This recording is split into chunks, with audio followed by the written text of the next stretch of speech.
Salut, j'espère que tu vas bien. Aujourd'hui, je te retrouve pour une nouvelle vidéo qui va être davantage une vidéo où on va un petit peu analyser l'actualité d'un point de vue chrétien. Donc, si ça te parle, surtout, reste connecté. Et si c'est la première fois que sur la chaîne, je te souhaite la bienvenue. Je m'appelle Esther, je fais pas mal de vidéos tournées autour de la foi en Jésus-Christ. Donc, si ça te parle, n'hésite surtout pas à t'abonner. Puis moi, je te retrouve tout de suite.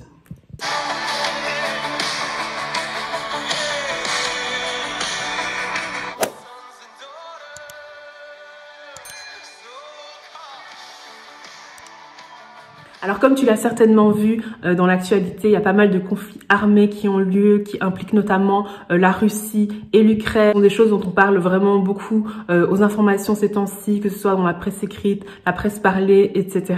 Ça fait énormément de bruit. Alors c'est vrai que quand on entend ce genre de conflit, ça peut faire peur, ça peut inquiéter, ça peut se faire se poser des questions. Mais que nous dit la Bible sur la guerre? Alors je vais te lire ce passage dans Matthieu 24, qui est un passage où c'est Jésus-Christ lui-même qui parle. Vous entendrez parler de guerre et de bruit de guerre, gardez-vous d'être troublés, car il faut que ces choses arrivent, mais ça ne sera pas encore la fin. Une nation s'élèvera contre une nation et un royaume contre un royaume. Il y aura en divers lieux des famines et des tremblements de terre. Tout cela ne sera que le commencement des douleurs. Sans vouloir apporter de mauvaises nouvelles, ce qu'on voit pour l'instant, que ce soit ici le cas de la guerre entre la Russie et l'Ukraine, que ce soit la pandémie, tout ce genre d'événements, en fait, ce sont des choses qui ne vont faire que se multiplier. Alors durant toute la période de Covid, de confinement, etc., j'avais fait pas mal de vidéos où je parlais de l'ID 2020, où je parlais de qu'est-ce qui se cachait derrière le pass vaccinal, où je parlais de voilà qu'est-ce qu'il fallait comprendre derrière le Covid-19, derrière la pandémie, etc. Les vidéos ont été supprimées par YouTube, mais dans ces vidéos, je parlais très souvent d'un concept qui est le concept de l'ordo ab chaos, qui signifie le chaos avant l'ordre. Nous devons comprendre en fait que nous sommes tout doucement en train d'arriver vers la fin. Quand on étudie la parole de Dieu, quand on étudie la fin des temps, il y a un personnage très important dont la Bible nous parle qui s'appelle l'Antéchrist. Mais il va en fait intervenir comme un véritable sauveur. Lorsqu'il va intervenir dans l'histoire de l'humanité, il va vraiment en fait se présenter, se faire passer pour quelqu'un qui va arranger toutes les situations, qui va résoudre tous les problèmes, qui va venir en fait amener une certaine paix, amener en fait tout un lot de solutions. Mais pour que on ait besoin de paix, pour qu'on ait besoin de solutions, pour qu'on ait besoin que les choses soient arrangées, c'est que forcément il y a des soucis, c'est que forcément il y a des problèmes, c'est que forcément il y a du chaos en fait. D'où ce terme-là, ordo ab chaos. Pour que quelqu'un puisse amener de l'ordre, il faut que d'abord il y ait du chaos. Et c'est pour ça en fait que dans l'histoire de l'humanité, bien précisément maintenant, on voit en fait toutes ces choses, tous ces problèmes qui se passent, etc. Pourquoi? Parce que tout ça, ça va permettre justement à l'Antéchrist de venir, de se faire passer pour un sauveur, de venir sauver tout le monde, de venir amener une certaine paix, etc. Alors qu'au final, en fait, il amènera une véritable dictature, la pire dictature que l'humanité n'ait jamais connue. Donc, ce qu'on doit comprendre, en fait, des temps dans lesquels on est, ce qu'on doit comprendre de ces guerres, de ce bruit de guerre, de ces famines, de ces pandémies, etc., que tout ça, en fait, ça fait partie d'un agenda beaucoup plus grand, en fait. L'agenda beaucoup plus grand qui implique l'Antéchrist qui viendra établir une dictature, qui sera à la tête, en fait, du nouvel ordre mondial. Donc, il y a des choses, en fait, beaucoup plus grandes, à une échelle beaucoup plus grande qui se passent que juste ce qu'on voit maintenant. J'aimerais vraiment t'encourager, mon frère, ma sœur, c'est vraiment t'accrocher à Dieu. C'est vraiment prendre au sérieux ta relation avec Dieu. C'est vraiment prendre au sérieux ta marche, prendre au sérieux ton intimité avec le Saint-Esprit et aussi prendre au sérieux ton appel. Prendre au sérieux ta destinée. Tu n'es pas sur terre au hasard. Tu n'es pas sur terre pour accompagner les autres. Tu n'es pas sur terre pour commenter ce qu'il se passe dans les vies des uns et des autres. Tu n'es pas sur terre pour passer le temps.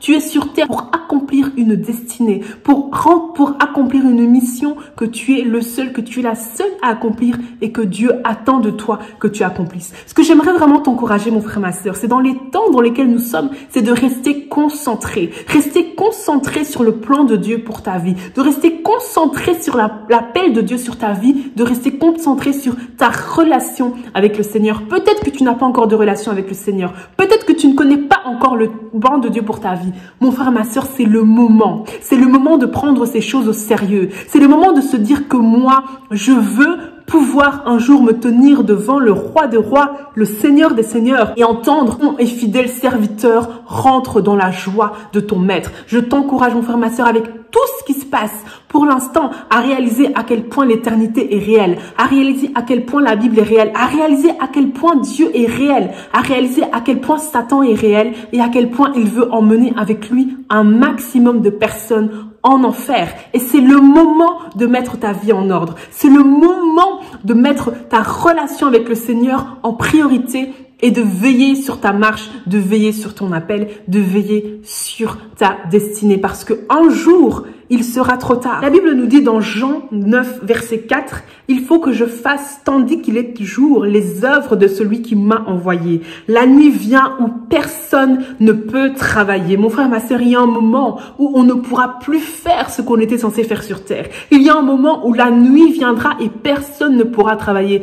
Pendant qu'il est encore jour, pendant que les jours qui te sont assignés sont encore devant toi, pendant que tu es encore sur terre, mon frère, ma sœur, accomplis cette mission, accomplis ce que Dieu t'a demandé de faire et sois concentré, sois focalisé sur ta destinée et sur ta marche avec le Seigneur. Seigneur, merci pour qui tu es. Merci pour le plan que tu as pour nos vies, Seigneur. Merci, Seigneur, que nous puissions vraiment être dans la paix, que nous puissions être dans l'assurance, Seigneur, que tu nous gardes, que tu gardes nos familles, que le sang de Jésus-Christ nous couvre, que le sang de Jésus-Christ soit sur nos vies, que le sang de Jésus-Christ soit sur nos familles, Seigneur. Et nous proclamons que nous sommes déterminés, à accomplir le plan que tu as pour nous, Seigneur. Nous proclamons, Seigneur, que nous sommes focalisés, et nous proclamons, Seigneur, que tu es notre priorité. Notre intimité avec toi est notre priorité. Notre relation avec toi est notre priorité et que nous ne soyons pas distraits.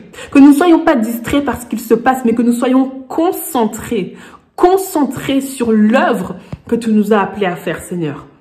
Merci, Seigneur. Amen. Mon frère, ma soeur, je t'encourage à soigner ta relation avec Dieu. Je t'encourage à mettre ta relation avec Dieu en ordre. Je t'encourage à découvrir ta destinée, à savoir pourquoi tu es sur terre et à accomplir cette destinée. Parce que la nuit vient où personne ne pourra travailler. La Bible est réelle. Le monde spirituel est réel et un jour on sera devant Dieu et Dieu nous demandera des comptes. Dieu nous demandera des comptes. Soyons-en conscients.